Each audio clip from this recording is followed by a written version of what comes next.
Hey guys, I got a new look. I've been shedding my pain body, or dropping my pain body rather. And yeah, I needed a couple of days to do that. How about you guys? So if you're following along, we are now in Biology of Kundalini, page 122, the mathematics of awakening. And we're going to do this short part, and then we're going to be in the Psychology of Kundalini, part 4 of the book. So if you've come this far, congratulations. I don't know where my tripod is right now, so I'm just holding the phone. So I'm sorry if there's any shaking. No, we're going to go through mathematics. Number 1, causation. First, there's a prenatal and birth experience and development, which forms the original archetypal karmic template. That's what happens first. Number 2, regulation. Second, there is an orbitofrontal connection to the limbic system built through affect regulation or bonding with the primary caregiver. So this is the second phase. Number 3, adaptation, family. Okay, then there's the years of socio-emotional development built in direct response and adaptation to the causation and regulation stages. Okay, so this is how we've adapted to our family situation. Number 4, individuation. Differentials in growth promotes a psychosomatic tension between old patterning and new, which is felt as yearning and seeking. Okay, so we're just trying to find ourselves different than our family. Number 5, quest. This tension between the old patterning and new forces the individual to go on a hero's journey, a spiritual journey, to find the limbic attractors that trigger the dissolution, reconstruction in order to resolve this tension. Okay, so that's normal and natural process. Number 6, perturbation. Then there has to be a disinhibition of or a letting go of the general adaptation patterns. So you're going to let go of the family even at this point. The psychic tension itself can trigger this penetration of repressive mechanisms. Other triggers might include romantic love, proximity to or Shaktipat from a guru, drugs, acute shock, spiritual practices, etc. So these are the things that could force you to let go of these family patterns. Okay, then number 7 is the awakening. Number 7 in the process, which is a flowering of consequences occurring in a massive cataclysmic release of the tension stored in the growth differential as the universal being emerges from the conditioned cocoon. And then we have the dissolution process, number 8, followed by a dissolution of former structures and patterns, the meltdown, the collapse, the crisis, the dark night, the die-off, which we've been discussing how that looks. The various kinds of dark nights have their own specific chemistry in perfect correspondence to the upcycle chemistry. Do you need something? Can you wait just a second till I'm done? Okay, just a minute. This is a short one. Okay, so we have the awakening, we have the dissolution. Those are the 2 things we've been mostly reading about, okay? And then we have number 9, the reformation. New contemporary networks are built and substantiated with use, showing greater phylogenetic and onogenic integration between parts. With the restructuring of the primary matrix, the tension of energy differential disappears, leading to non-seeking and equanimity.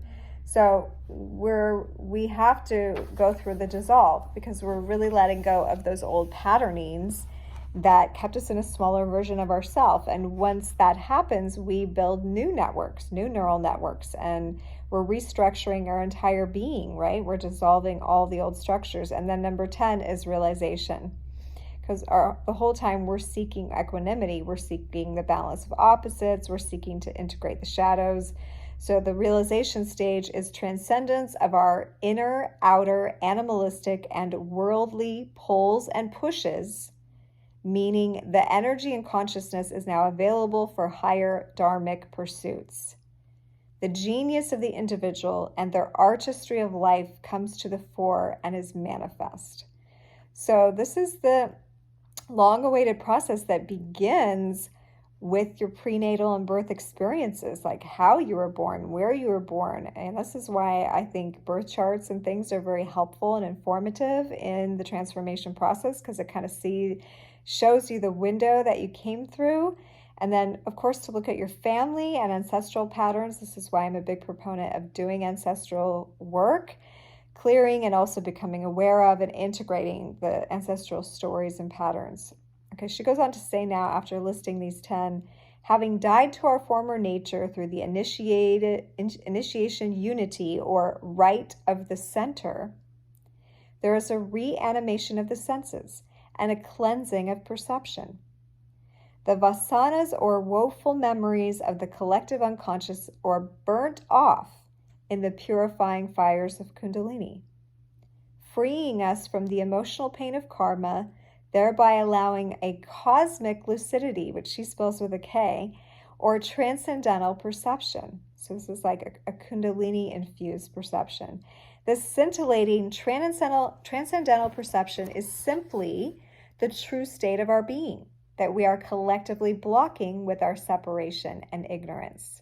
So it's just your natural state that starts to shine through. Spirit, moving through its symbolic and material accumulation law, lives out a dramatic journey as an expression of the layers, strengths, and weaknesses within us.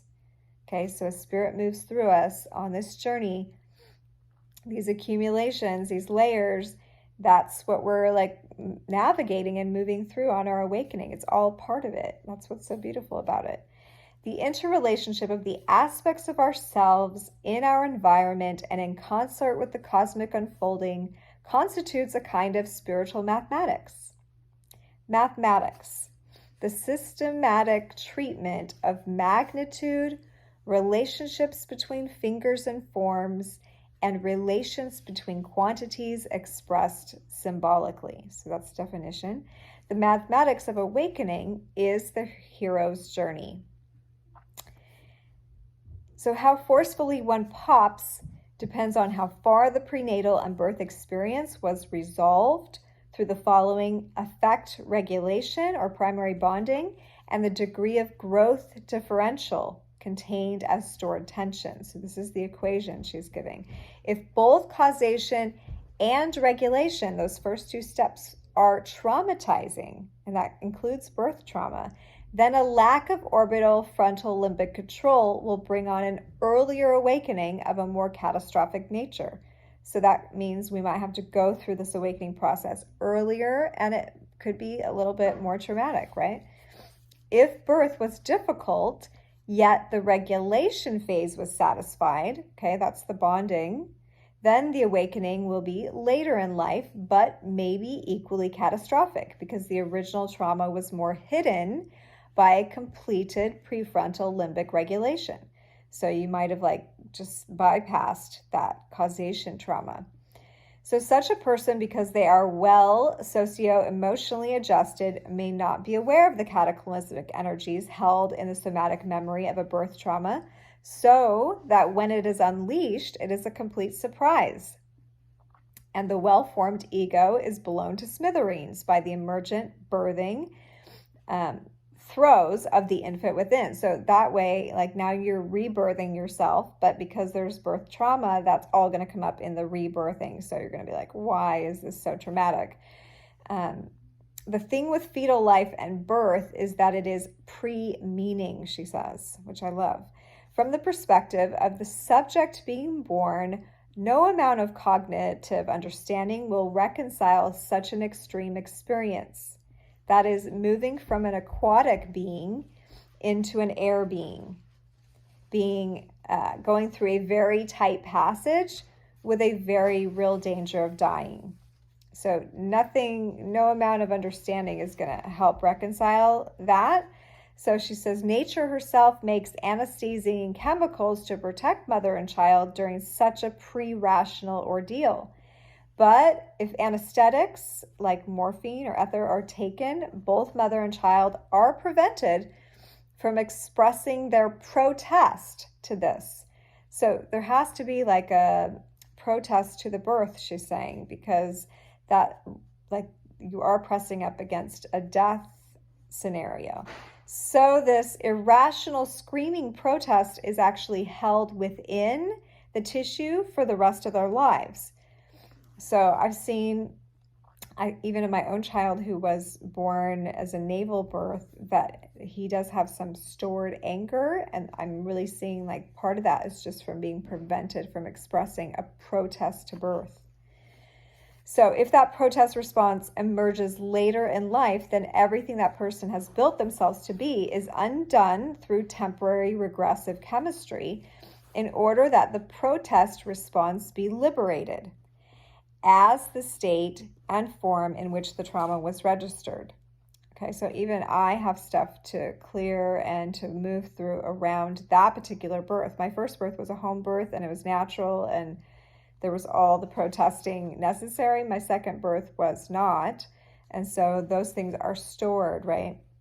So it's necessary for all filters and repressions to be suspended so the aquatic infant can express its outrage. A natural protest response withheld in the mother is likely to turn into chronic postpartum depression. In his book, The Hero with 1,000 Faces, Joseph Campbell called the hero's journey a monomyth, suggesting the ubiquitous nature of the overall pattern of the alchemical path of transformation. The fundamental structure of this monomyth involves inevitable states and reoccurring themes that correspond to the death-rebirth process of becoming a shaman. So she's now listing the parts of the hero's journey. So you have the call, which is number 1, heralding the challenge to a new adventure. Number 2, the test, where you're going to encounter dangers and trials and pass through the thresholds. Number 3, redemption. The hero has to sacrifice his ego to achieve the higher goals. Number 4, the return to the ordinary world again, where you now have to bridge divine and human. And then the resolution, where the hero is bestowed his hard-won boon so that he improves the world, either his own or the entire world or both. So she's ending this part of the book with the following quote from Swami Muktananda in Kundalini Secrets of Life. The Kundalini creates the universe out of her own being, and it is she herself who becomes the universe. She becomes all the elements of the universe and enters into all different forms that we see around us. She becomes the sun, the moon, the stars, and fire to illuminate the cosmos which she creates. She becomes the prana, the vital force, to keep all creatures, including humans and birds, alive. It is she who, to quench our thirst, becomes water. To satisfy our hunger, she becomes food. Whatever we see or don't see, whatever exists right from the earth to the sky, is nothing but Kundalini. It is that supreme energy which moves and animates all creatures, from the elephant to the tiniest ant. She enters each and every creature and thing that she creates, yet never loses her identity or her immaculate purity.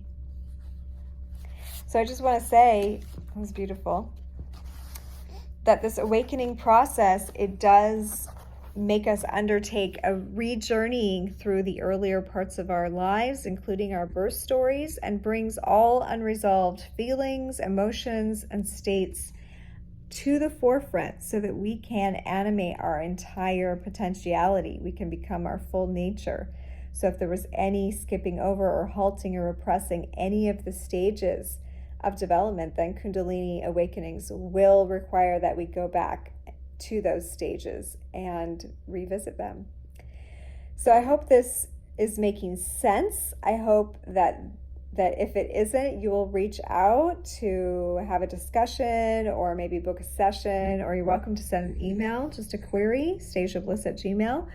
And otherwise, I just hope you keep following along as we go through this journey. We're about to start into the physiology, which we've done a little bit. It goes into a little bit more, of course, detail as we go along, but it's fascinating, and it really helps shine a light on this process from the inside of our being so that we can truly understand the biology of the awakening of Kundalini. So thank you to Jana Dixon for writing this awesome book. Thank you to you guys listening out there, for following along and supporting this channel. Just a heads up that as I move through this with you, there is a new way in which Spirit is asking me to show up in the world. So you can be on the lookout for a new channel popping up. I'm not going to yet reveal what that's going to look like, but I will let you know more as we go through this journey of awakening. And I'm just about to move my family too across the country. So as we go on these journeys, you'll see some different backgrounds. I know I said in a few days, but timing mechanism is always funky when we're going on these transformation journeys. So as we move along, I will let you know more about that. Otherwise, if this video has been helpful, I hope that you like it, that you share it, that you're subscribed so you know when I'm reading again. And thank you for being here and being an awakened spiritual being, one here to support the planet in its awakening. And I send much love to you. This is Deja Bliss.